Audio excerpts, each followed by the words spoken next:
너희들 결혼 준비는 잘 되어 가고 있니? 요즘 통 소식이 없어서 걱정이네. 처음부터 결혼 준비는 우리가 알아서 한다고 했잖아. 너무 걱정하지 마. 그래도 하나밖에 없는 아들이 장가 가는데 어떻게 우리가 아무 걱정이 없을 수가 있니? 지금까지 키워주고 대학까지 공부만 할 수 있게 뒷바라지 해줬잖아. 이 정도만 해도 감사한 일이라니까? 엄마 아빠 노후 준비도 해야 하는데 괜히 부담드리고 싶지 않아서 그래. 나 모아놓은 돈도 많이 있어서 전세 구하는 정도는 큰 문제도 안 될 것 같아. 그러지 말고 너 모아놓은 돈 얼마나 있니? 어제 아빠랑 이야기를 좀 해봤는데 너가 전세 구할 돈에 우리가 모자란 돈을 보태주면 25평 아파트 정도는 살 수 있지 않을까? 솔직히 내가 모아놓은 돈이 그렇게 많지는 않아. 주식이랑 다 팔면 2억 정도 있을 것 같은데. 그럼 우리가 2억을 보태줄게. 아까 아빠랑 낮에 부동산 좀 다녀왔는데 25평짜리면 5억이 안 되더라. 모자란 돈은 대출 조금 받으면 되니까 너희들이 아예 집을 사고 시작했으면 좋겠어. 그렇게까지 큰 돈 해줄 필요 없어.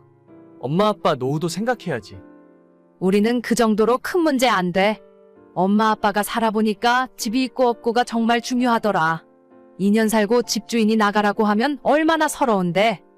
그건 그렇긴 하지. 그래도 그렇게 큰 돈은 부담스러워서. 부모 자식 간에 부담스러울 게 뭐가 있어? 거절하는 것도 한두 번이어야지. 자꾸 그러면 예의가 아닌 거야. 아빠랑 이야기 다 끝내놨으니까 주말에 같이 부동산에 한번 가보자. 금매로 나온 건 4억 5천짜리도 있더라고. 알겠어. 고마워요. 너무 무리하진 않아도 되는데. 결혼할 때 부모님 도움 없이 제 힘으로 신혼집을 구할 생각이었습니다. 하지만 부모님께서 흔쾌히 먼저 도와주겠다고 말씀하셨고 집 구하는 비용으로 2억을 마련해 주셨어요. 저희 부모님이 평생 열심히 사셨고 나름 재산도 모아놓으셨지만 두 분 은퇴하시면 노후 생활도 생각해야 하는데 2억이라는 돈이 결코 적지 않았습니다. 저는 사실 전세에서 시작해도 된다고 생각했는데 부모님께서 끝까지 거절하지 말라며 돈을 보태주시더라고요. 자기야, 우리 신혼집 있잖아. 생각 좀 해봤어? 나는 굳이 비싼 아파트 안 가도 돼. 빌라에서 전세로 시작해도 괜찮을 것 같더라고. 저번에 보니까 요즘 빌라도 깔끔하게 잘 지었더라. 그게 말이지, 우리 그냥 아파트를 사버릴까? 아파트? 아파트를 사면 나야 좋긴 한데 돈이 너무 많이 필요하잖아. 대출을 처음부터 많이 받으면 조금 힘들어지지 않겠어? 지난주에 부모님이랑 같이 부동산을 좀 돌아다녔는데 아빠가 2억을 지원해 주시겠대. 괜히 전세 들어가지 말고 집을 사는 게 어떻겠냐고 하시더라. 2억이나? 아버님께서? 일단 감사하긴 한데 너무 큰 돈을 주시는 거 아니야? 처음에도 이야기했지만 우리 집은 결혼할 때 뭔가 보태줄 상황이 못 되는데. 괜찮아. 그런 건 신경 쓸 필요 없어. 우리 부모님도 다 알고 계시고 상관없다고 하셨으니까. 그냥 우리가 전세로 시작하는 것보다는 집을 갖고 시작하면 훨씬 나을 것 같다고 생각해서 해주신다고 한 거야. 나야 집을 해주신다고 하면 감사한 일이긴 한데 혼수도 더 많이 해가야 할 것 같고 여러모로 부담이 많이 되는 것도 사실이야. 우리 집이 안 그래도 형편이 많이 기울어 있는데. 그런 거 아니라니까? 부담스럽게 생각 안 해도 돼. 혼수도 원래 우리가 하기로 했던 만큼만 하자. 살면서 필요한 건 하나씩 채워가도 되니까. 나 진짜 결혼 잘하는 것 같아. 오빠한테도 잘하고 아버님 어머님께도 잘할게.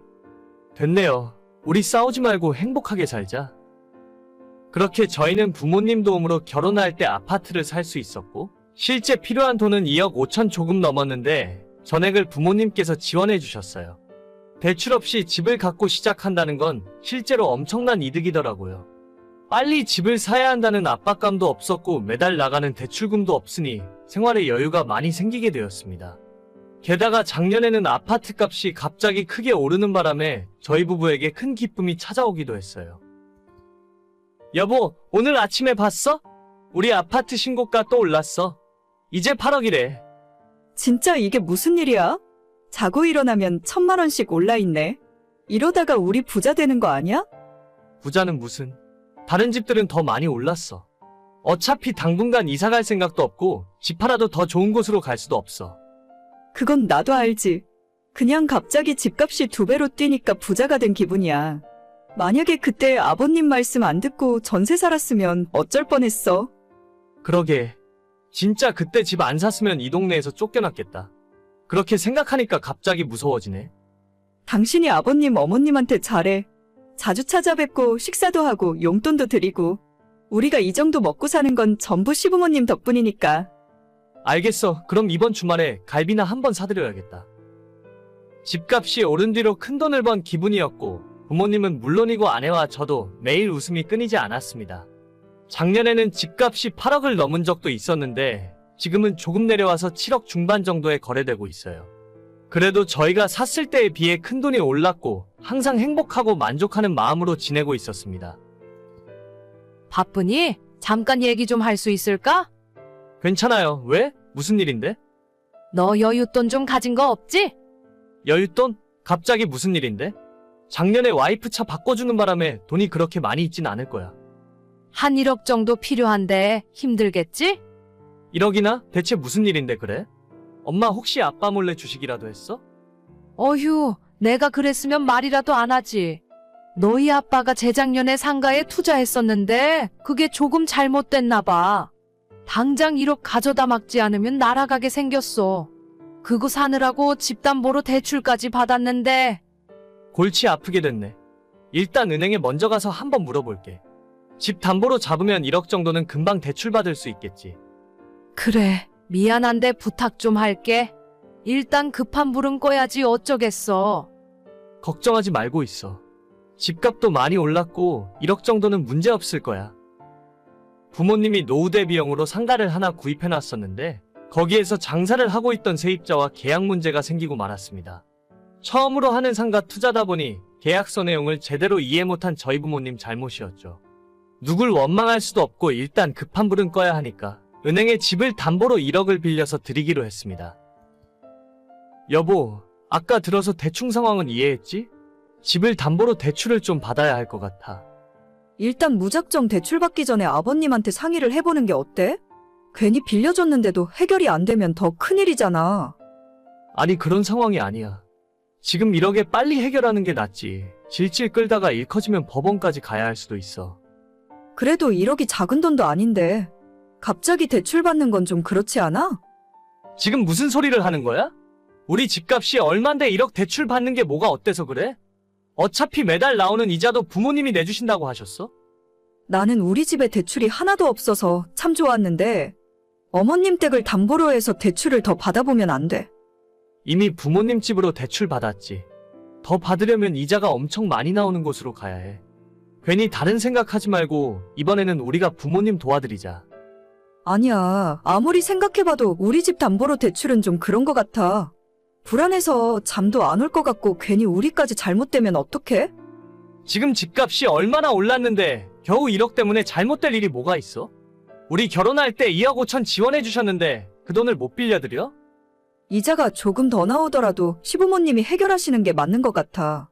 괜히 대출 받았다가 나중에 잘못되면 가족끼리 사이도 멀어진다니까? 내가 돈 때문에 이런 소리를 하는 게 아니야. 그럼 뭔데? 그냥 솔직하게 이야기해. 우리 부모님한테 돈 빌려주기 싫다고. 왜 사람을 이상하게 만들어? 그럼 자식한테 대출 받아서 돈 빌려달라는 부모가 정상이야? 와, 너 진짜 해도 너무한다. 애초에 이 집은 우리 부모님 덕분에 살 수 있었어. 그래, 그렇긴 한데. 그게 몇 년 전 일인데 지금 이야기하는 거야? 이런 식으로 달라고 할 거였으면 처음부터 빌려주지나 말던가. 너가 이런 생각을 갖고 있을 줄은 몰랐네. 받을 때는 좋고 빌려드리려고 하니까 아깝니? 이 집이 너 거 같아? 그럼 내 집이지. 솔직히 말해서 시부모님 집은 아니잖아. 자식한테 한 번 해줬으면 그만인데 뭘 구질구질하게 돌려달라고 하시는 거야?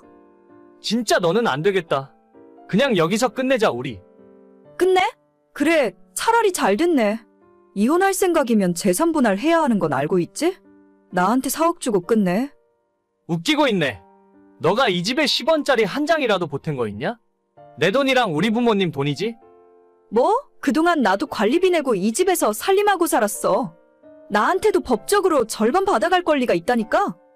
그건 나중에 변호사랑 이야기해봐. 너 돈이 한 푼도 안 들어갔는데 상식적으로 뭘 탈라는 거야? 진짜야? 진짜 재산 분할 못 받아? 법대로 해봐. 변호사를 쓰던 뭐라던. 아무튼 오늘 짐 싸서 내 집에서 나가. 나는 대출 알아보러 은행 가봐야 하니까. 이혼 문제는 나중에 다시 이야기하자. 여보, 사실 나도 빌려드리려고 했어. 여보, 내 말 듣고 있어? 사람이 화장실 갈 때랑 나올 때 마음이 다르다더니. 제 부모님한테 지원받아서 집 살 때는 좋아했으면서 1억 빌려드리자고 하니까 저렇게 반응할 줄은 몰랐어요. 저런 은혜도 모르는 인간 데리고 살다가는 나중에 더 큰 문제가 생길 것 같아서 빨리 이혼하고 끝낼 생각입니다. 이미 저는 변호사 상담까지 다 끝냈고 아내도 가망성이 없다고 생각했는지 며칠 전부터 잘못했다고 싹싹 빌고 있네요. 그러거나 말거나 저는 정이 떨어져서 더는 같이 못 살 것 같습니다. 오늘의 사연은 여기까지입니다. 구독과 좋아요, 알람 설정은 많은 힘이 됩니다. 다들 행복하시고 좋은 하루 되세요.